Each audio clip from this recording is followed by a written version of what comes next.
swear, why does every single BMW smell like a Crayola crown set? They all smell the same, which isn't bad, but you definitely know when you're in a BMW. What is up, you guys? David here once again for another car review, and today we're in something I believe to be very special. This is an E92 M3, and why is the E92 M3 special? Let me tell you. E92 M3 is the only M3 in history to have a V8 in it.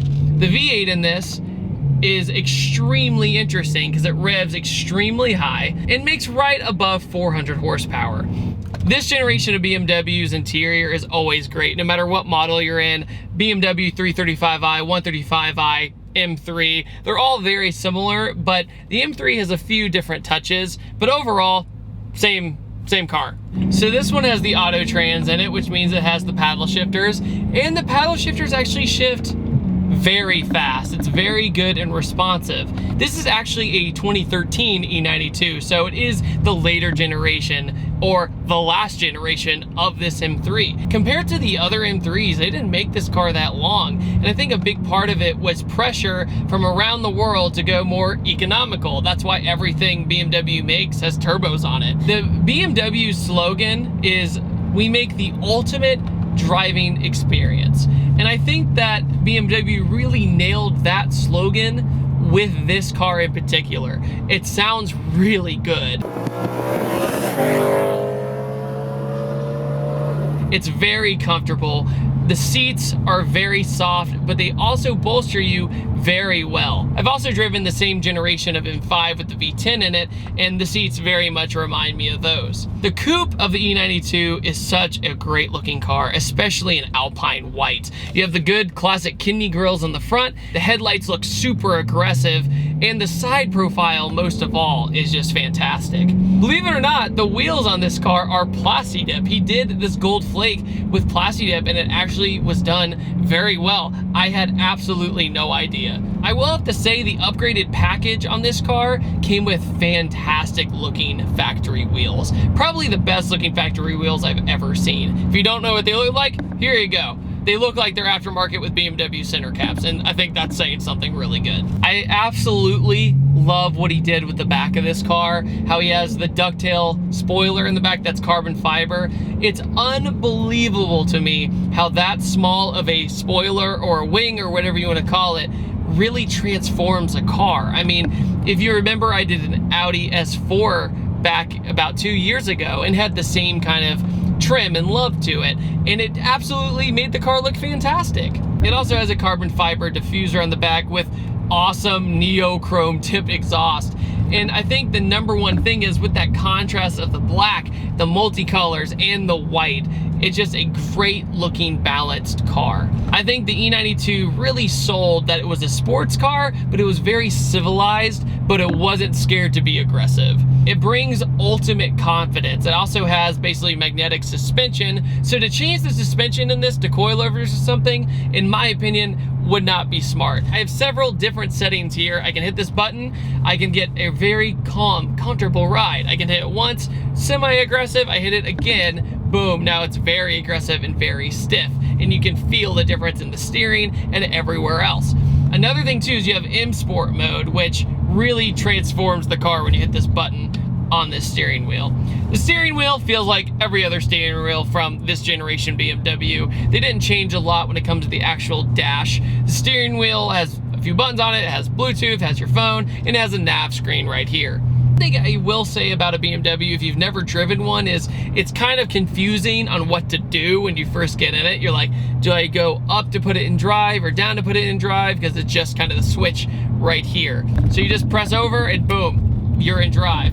It's not like a supercar where you just hit the paddle once and you're moving. This car does have back seats, and I've actually ridden in the back of the E92, and it wasn't the most pleasant experience, but you can fit somebody back there if you absolutely had to. In an emergency situation, yeah, you can do it, but I just don't recommend it. But it also would be weird if this car didn't have a back seat. It would kind of be misproportionate, I think. Just to have the two seats in here with such a long car, I don't think it would look right. That's why the four-door exists, so there you go. I think what I'm most impressed about though is how well the sound ending is in here. I can talk to you in a pretty normal voice. In fact, I was talking to you a little too loud earlier because usually I have to yell over an exhaust or something like that. But in this, I can just have a smooth, serene, romantic voice.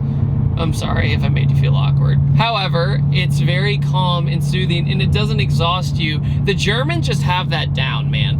When they come to just making you feel comfortable, I think the Germans win in almost every single car.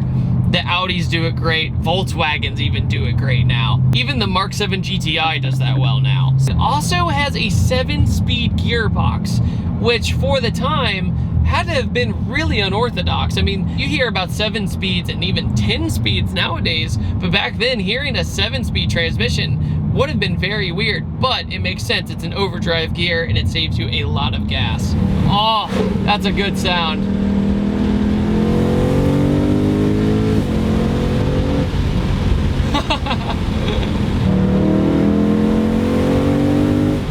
I'm sorry, but not sorry, BMW. This car has so much more rawness and, I don't know, character than the new cars. The M3 now is a superior car on paper, but when it comes to having a soul, this definitely has a little bit more soul to it. It doesn't punch you in the face when you get on it. It's just so buttery smooth.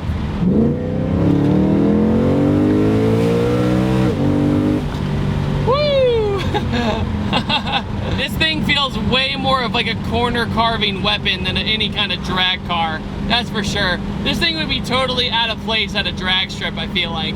But when it comes to going on a back road and going on a lovely drive, it's pretty hard to beat. This V8 is definitely not an American V8 though. It doesn't have the same torque as an American V8, but it does have the horsepower. All the power is thrown up top, which makes, say, going around corners or something like that, very controllable. I've noticed with the engine bay of this car, it's just all plastic. You can't see anything that's going on under there, which I think is kind of tragic. To show off the BMW engineering, I think would have been really cool. But instead, they put this giant M3 tray all over it. Tisk tisk. Okay.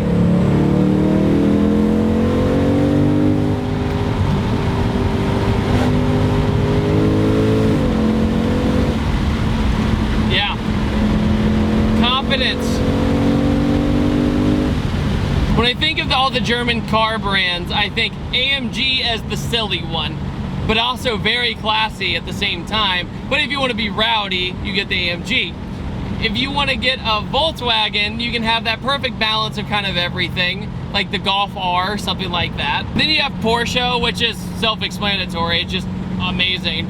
But BMW, the word I think is confidence. It is the absolute perfect word to describe their company.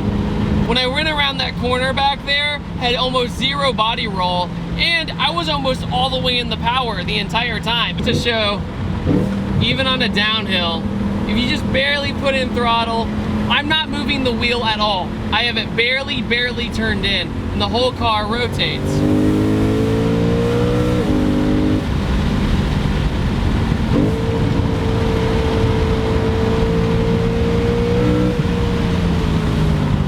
Just like that.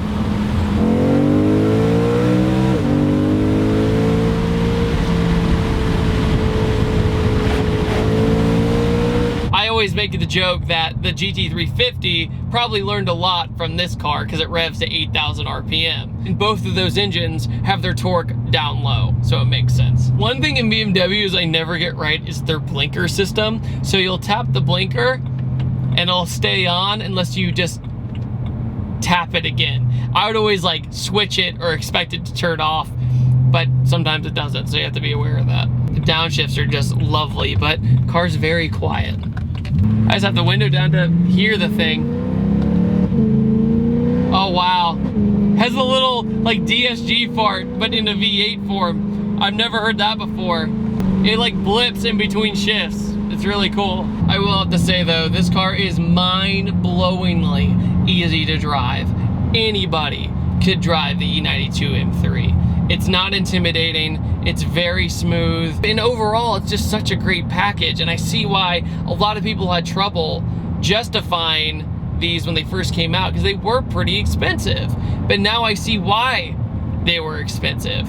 However, right now the prices are kind of low on them. And I do believe, since it is the only V8 M3 to ever exist, this value is going to go up. There is no doubt about it. All right, so in conclusion, BMW E92 M3. Was it what I expected?